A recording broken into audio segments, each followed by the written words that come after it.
Kebijakannya seperti apa sih Pak yang dirasakan? Nah, ibu punya mobil ini nggak? Eh, Diesel.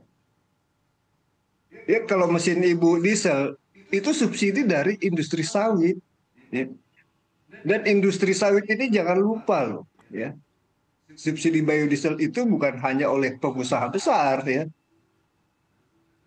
Petani kecil yang 41% produksi kelapa sawit kita berasal dari petani. Ya, sisanya itu dari perusahaan besar dan dari BUMN, ya, PTPN. Jadi sadar tidak sadar orang-orang kaya Indonesia itu disubsidi oleh petani kecil kelapa sawit. Is it fair? Ya enggak lah.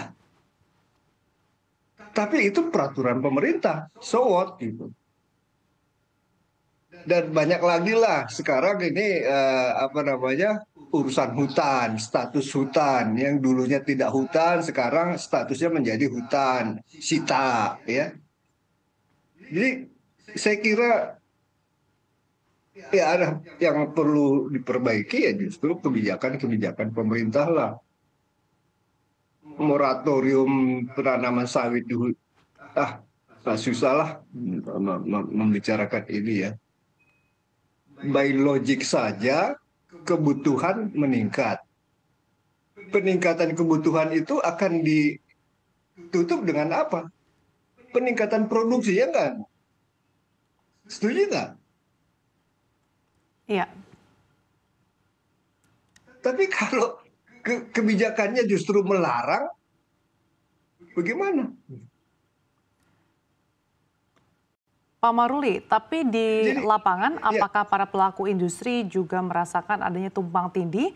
Karena beberapa waktu lalu kan Presiden Prabowo juga mengatakan bahwa Satgas PKH bahkan sudah berhasil menguasai sekitar 3,1 juta hektar ilegal. Tapi masih banyak beberapa pihak yang mengaku ataupun menilai ini tumpang tindih peraturannya. Pandangan Anda seperti apa, Maruli? bukan tumpang tindih, Bu.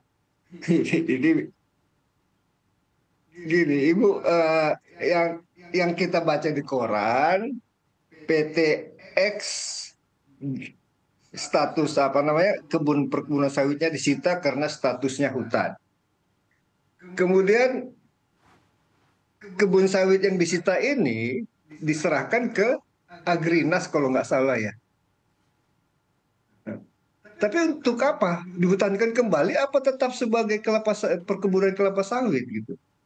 Jadi kalau kebun disita dengan alasan itu statusnya kebun sawit disita dengan alasan statusnya hutan, tapi tetap dipindahkan ke tangan orang lain, tapi tetap sebagai kebun, konsisten nggak tuh? Kalau konsisten kan mestinya bukan dikelola oleh orang lain, tapi ya dihutankan saja kalau benar itunya. Tapi setahu saya sih dari dulu zaman sebetulnya perkebunan sawit ini kan menjadi besar di dunia ini, terbesar sekarang terbesar nomor satu, dulu nomor dua, itu karena untuk kebutuhan transmigrasi, kan. Penduduk Jawa sudah terlalu padat, pekerjaannya kurang, sawah sudah semakin menciut, dikirimlah transmigran membuka kebun kelapa sawit gitu. Ya. Jadi, iya kan? Jadi kelapa sawit ini banyak manfaatnya buat puluhan juta manusia Indonesia itu hidup dari sawit, Bu. Baik secara langsung maupun di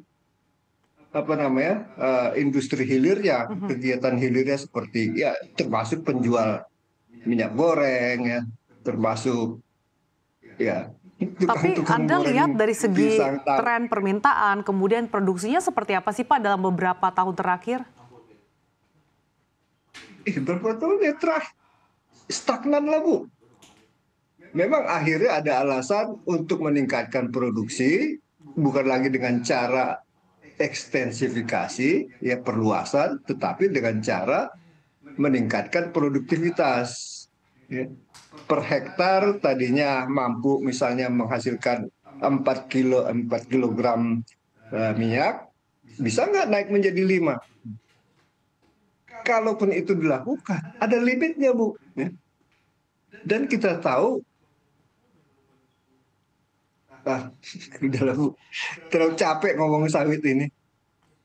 Tapi Pak, apa Karena langkah-langkah perbaikan? Tadi kan Anda katakan tidak perlu dukungan, tapi tidak bisa ditampik bahwa memang industri sawit ini menjadi salah satu komoditas andalan tanah air. Apa Pak, mungkin catatan dari Anda pun atau mungkin para pelaku industri agar industri sawit dan juga turunannya ini bisa cukup kompetitif dengan mungkin negara-negara yang juga industri sawitnya cukup kuat seperti Malaysia misalkan?